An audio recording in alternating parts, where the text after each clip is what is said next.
Hi, welcome to part 1 in this 3-part series, Discovering the Real You. Today we're going to have a look at self-worth versus net worth. So what does self-worth mean? How do we measure it? How do we increase it if we need to? So the first thing I want you to understand is that your level of self-worth equals your level of net worth. Now by net worth what I mean is the amount of money we have, the amount of love, our job status, our friends, our health, our relationships, everything that we have in our life equals our level of self-worth. Most of us spend most of our time trying to increase our level of net worth, so we try to get more love, more money, better job, greater status, better friends, more health. So we try to get more. But what happens is your subconscious will automatically dwindle that back down according to your level of self-worth.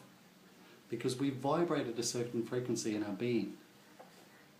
And when there's an incongruency with where we vibrate at and what we're trying to attract in our lives, the subconscious automatically dumps that back to our level of self-worth so that we're balanced again. Now, there's another type of worth that I want to share with you, and it's called perceived worth. So perceived worth is a really tricky one. Perceived worth masquerades as self-worth. So perceived worth is when we see these people who we think are doing really well. Oh my God, this person's got lots of money, they drive a really nice car, they've got a great job, they seem to be doing really, really well in their lives. Perceived worth isn't self-worth. I fell for this one, where, I had a practice that I was doing really well. I had lots of clients coming in to see me, and I had people recommending me all the time and talking about me, and oh my God, Dean's amazing, he does wonderful work, you've got to go and see him. I had money in the bank, I had a nice house up in the hills with a couple of cars and a motorbike. I had houses all over Australia. So in my perception, I had really good self-worth, and anybody looking at me would have thought I had really good self-worth. There was something else different going on the inside. The problem with all of that, the perceived self-worth, is that it's external, so it can be taken off us at any point in time. So when my clients weren't talking about me, when my clientele started to drop off, and you go through ebbs and flows, and when things were quiet and they weren't referring me and talking about me, my level of self-worth started to drop, and I started to doubt myself and started to doubt what I was doing, and maybe I'm not, living my purpose or doing the right thing. And then I also got myself into a position not so long ago where I experienced extreme financial hardship. And I had bankers and creditors and people chasing me, and I nearly went bankrupt. So then again, my level of self-worth, or what I perceived self-worth, dropped, and I started to become depressed, and I made a huge story about, I made it personal, I took it personally, I made it mean something about me. Or I'm a failure, I'm not good enough, I'm not worthy, I'm not, I should be ashamed of myself for not being able to, pay my bills, and I'm not an upstanding, worthy member of society, and all of that stuff, I'm not a man, I'm not providing. So I made it mean something about me, and I started to slide into depression and even became suicidal. Now, I've heard quite a few times of people who have committed suicide, and in my perception, and everyone who knew them, in our perception, these people seemed to be doing really, really well. They seemed to have it all together. They had confidence, they had money, they had a good job, they seemed to have it all together. And then they went and committed suicide, and it baffled people, and it baffled me until I started to really understand this concept. They didn't have self-worth, they had perceived worth. So perceived worth can be taken off you at any point in time and dumped. So it's not real self-worth. True self-worth comes from within. True self-worth can never ever be taken off you. True self-worth is not measured or judged according to what anyone else thinks of you. It's absolutely judged according to what you think of yourself. So just because somebody else doesn't like you doesn't mean that gets affected anyway, because I know beyond a shadow of a doubt that I'm fucking amazing, that I'm brilliant, I'm an incredible human being, I'm a spark of pure potentiality, I'm a child of God.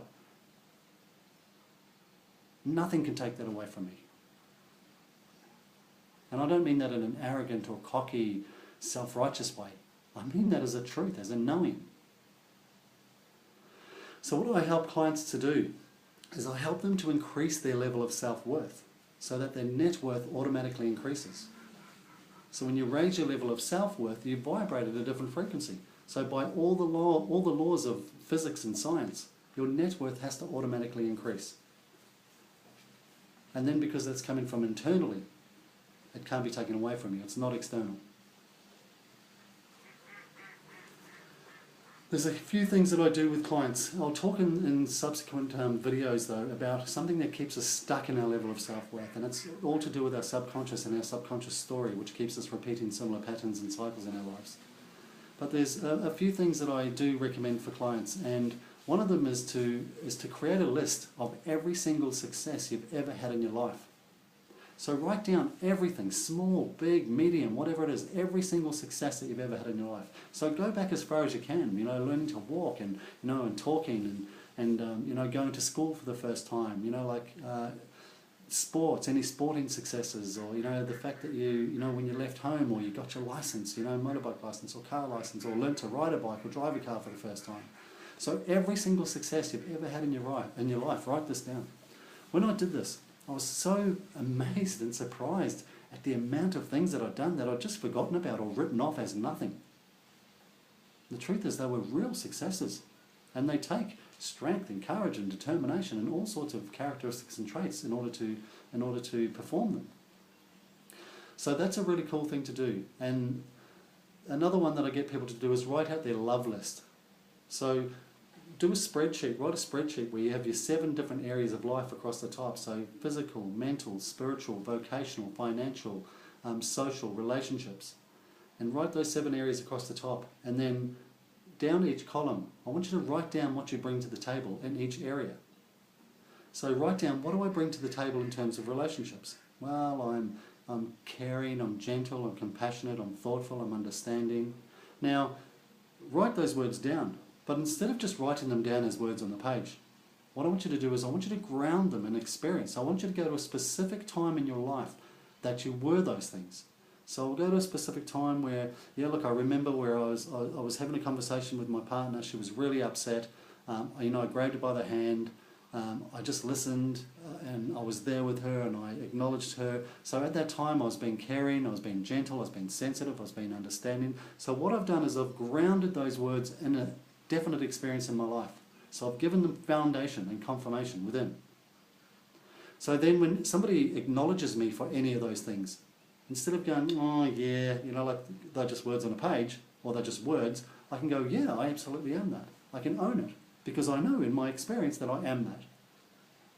And then go to another area of your life. So what do you bring to the table sexually? Like maybe, and that can be under relationships as well. Well, I'm exciting, I'm also gentle, I'm passionate, I'm wild, so, and then go to specific times where you've done that.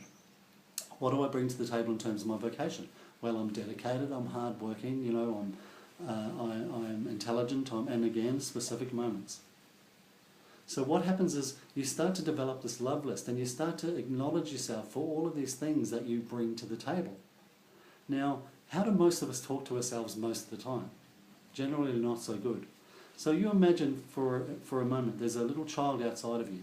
So a little 6 or 7-year-old boy, girl, whoever's listening to this, sitting on the bed or the chair or wherever you are, and imagine if we spoke to that child the way we speak to ourselves on a daily basis. Oh, what did you do that for? God, you should be ashamed of yourself. What an idiot. What are you saying that for?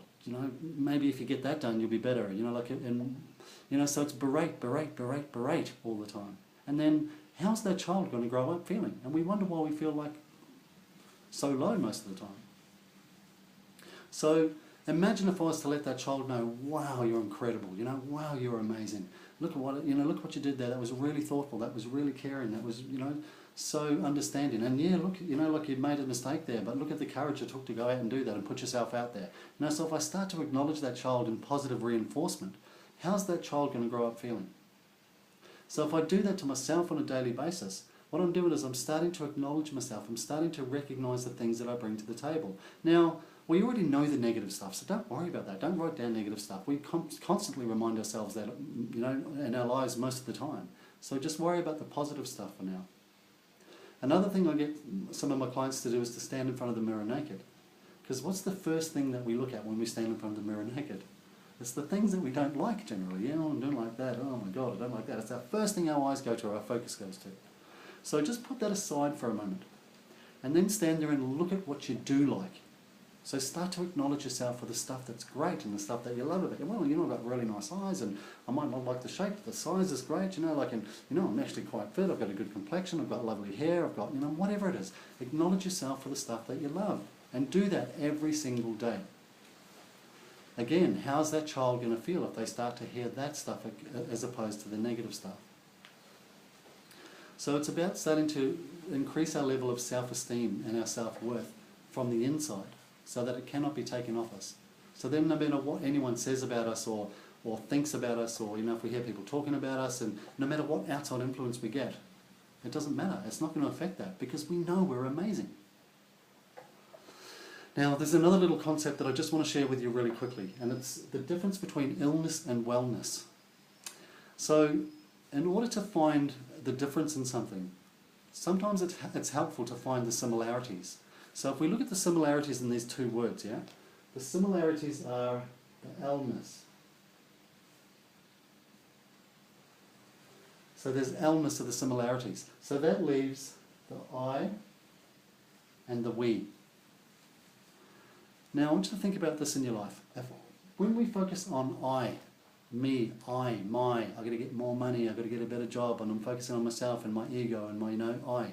What generally happens is we create more illness in our lives. And I work with lots of people who are, who are super wealthy and, who have that perceived worth but not true self-worth. And quite often they become very sick, either emotionally unstable or they can be physically sick. And they would swap every cent that they had in order to get their health back, but they can't do that. As opposed to we, when we focus on we, like outside of myself, I focus on my family, I focus on my community, I focus on us as a humanity in a bigger picture. So when we focus on the we quite often end up with wellness. Now emotionally, financially, spiritually, in all areas of our life. So this is a really cool concept, a little thing that I picked up off the net quite a few years ago. But it's simple but quite profound. So I hope you learned something today, and stay tuned for the next video, which is going to be all about, we're going to talk about the brain and the different parts of the brain, and have a look at who's really in control. So until then, be great, look after that little child within yourself, and we'll talk soon. Bye for now.